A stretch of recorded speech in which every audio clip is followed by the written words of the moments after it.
వివిధ భారతి యూట్యూబ్ ప్రేక్షకులకు స్వాగతం, సుస్వాగతం. పరమానందయ్య గారి శిష్యుల కథలలో భాగంగా ఈరోజు మనము విద్యారంభంతో వింతగోల అనే కథను విందాం.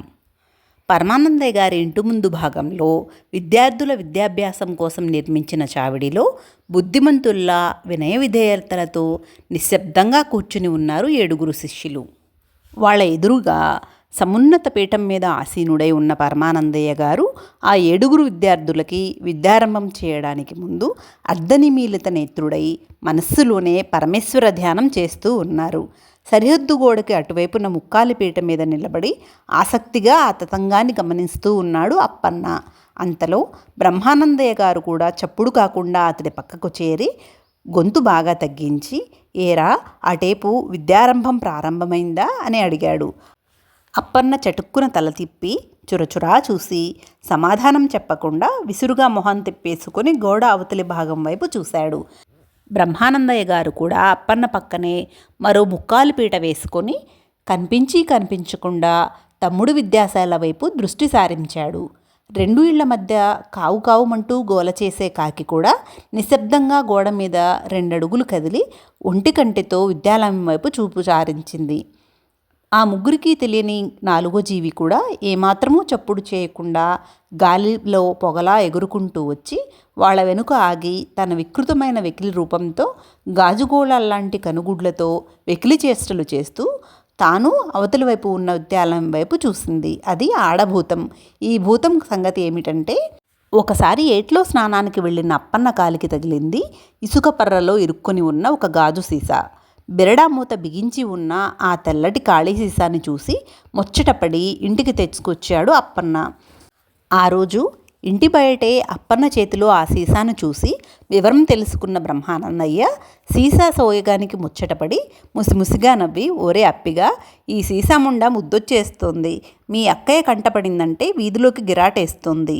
దానికి తెలియకుండా దాచి ఉంచు. రాజావారి దాయాది గారికి కషాయమో రసాయనమో తీసుకువెళ్లాల్సి వచ్చినప్పుడు ఈ సీసా వాడుకుందాం అన్నాడు. ఆయనకి కూడా తెలియకుండా అప్పిగాడు ఆ సీసాని ఇంటి ముందు వసారాచూరులో దాచిపెట్టాడు. ఆ రోజు మౌనవ్రతంలో ఉన్న బంగారమ్మ తన మీదకి విసిరిన గరిటెని బ్రహ్మానందయ్య గారు బయటికి విసరగా రివ్వున దూసుకు వచ్చిన ఆ గరిటె తగిలింది ఆ సీసాకే. గరిటె దెబ్బ అప్పిగాడికి తగిలి ఉంటే వాడి డిప్ప పగిలేది. వాళ్ళ కర్మకాలి గరిటె సీసాకి తగిలి ఆ దెబ్బకి దాని బెరడా ఊడిపోయింది. అప్పటి వరకు సీసాలో బందీగా నోరు మూసుకుని పడి ఉన్న దానిలోని ఆడభూతం గరిటె దెబ్బకి దిమ్మ తిరిగి, ఎంత దెబ్బ కొట్టావురా బడవా అనో అరుపరిచింది తాను స్వేచ్ఛ పొందుతూ. ఆ ఆడభూతమే ఇప్పుడు వాళ్ళ ముగ్గురికి తెలియకుండా వాళ్ళ వెనుక నిలబడి తాను ఆసక్తిగా పక్కింటి వైపు నిక్కి చూసింది. అక్కడ పరమానందయ్య గారి ఎదుట 7 శిష్యులు బుద్ధిమంతుల్లా కూర్చొని ఉన్నారు. సరిగ్గా వాళ్ళు వెనుక ఛాయలా పగటి వెలుతురులో కలిసిపోయిన తెల్లటి పొగ నీడలా కూర్చుని ఉన్నాడు భూతలరాజు. చూసే వాళ్ళకి ఆ విద్యాశాల చూరు నుంచి కిందకి ప్రవేశించిన పొగమంచులాగా కనిపిస్తున్నాడు అతను. గోడ అవతలి వైపు అప్పన్న వెనుక మరో పొగమంచులో ఉన్న ఆడభూతానికి మాత్రం అతడి ఆకారం స్పష్టంగా కనిపించేసరికి అతడిని గుర్తించానన్న ఉత్సాహం ఆపుకోలేక హాయ్ రాజా అనేసింది అప్రయత్నంగా. బ్రహ్మానందయ్య ఆ ఆడగొంతు విని ఉలిక్కిపడి అప్పన్నే అలా అన్నాడనుకుని బుద్ధి లేదట్రా గాడిద అని కసురుకుంటూ గుండు మీద ఒకే ఒక్క మొట్టికాయ వేశాడు. తక్షణమే ఆడభూతం పొగమంచులాంటి చేత్తో అప్పన్న గుండు మీద టపీ టపీ టపీమని 3 మొట్టికాయలు ముట్టింది.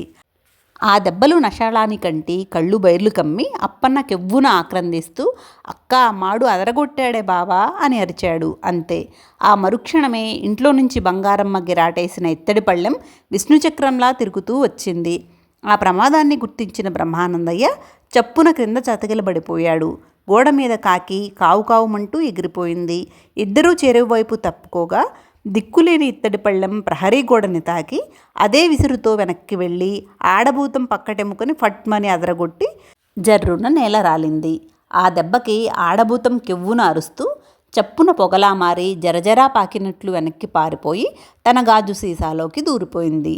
కెవ్వుమన్న 3వ గొంతు వినిపించేసరికి ఎవ్వరూ కనిపించకుండా గొంతు ఎలా వినిపించిందో అర్థం కాక మొహాలు చూసుకున్నారు బావా బావమరిది. సరిగ్గా అప్పుడే మౌన ప్రార్థన ముగించి కళ్ళు తెరిచిన పరమానందయ్య గారు సాదరంగా శిష్యుల వైపు చూస్తూ చిరునవ్వు నవ్వి, నాయనలారా, నేటి నుంచి మీ అభిరుచికి తగ్గ విద్యలని నిరంతరాయంగా సాధన చేయండి. ఆది, నువ్వు గాత్ర సాధన చెయ్యి.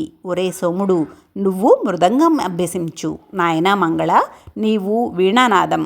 బుధ, నీ బుద్ధికి తగ్గట్టు నాట్యం అభ్యసించు. ఒరే గురుడు, నీ పైత్యానికి తగింది కవిత్వం, దాని మీద దృష్టి పెట్టు. నాయనా మెల్లకన్ను శుక్ర, నీ 2 నేత్రాలు విశాలంగా తెరిచి మంత్ర ఉచ్చారణ దోషాలు లేకుండా ఉపాసించు. ఒరే సప్తమ శిష్య శనీశ్వర, నీ వాచికానికి తగిన విద్య తంత్రం, దాన్ని నిష్టగా సాధన చెయ్యి. ఒరే మీరు 7 మీ విద్యల్లో నిష్ణాతులై విద్య నేర్పిన నాకు మిమ్మల్ని కన్నవాళ్ళకి పేరు ప్రతిష్టలు అని చెబుతున్నవాడల్లా ఆగి ఆ 7 వెనుక పొగలా అస్పష్టంగా గోచరిస్తున్న భూతాల రాజు వైపు సందిగ్ధంగా చూస్తూ, ఒరే మీరు 7 కదా, మరి ఆ 8వ వాడు ఎవడ్రా అన్నాడు పరమానందయ్య గారు. అంతే. ఆ మాటలకి ఉలిక్కిపడ్డ భూతలరాజు చటుక్కున మాయమైపోయాడు. ఉలిక్కిపడ్డారు పరమానందయ్య గారు. తాను భ్రమపడ్డట్టా లేక తన కళ్ళు తనని మోసం చేశాయా, ఈ 8వ వాడు ఉన్నట్టా లేనట్టా అని అనుకున్నారు. ఇంతటితో విద్యారంభంతో వింతగోళ అనే కథ ముగిసింది. తరువాయి భాగంలో ఇంకొక కథను విందాం. సర్వే జనా సుఖినో భవంతు, లోకా సమస్తా సుఖినో భవంతు.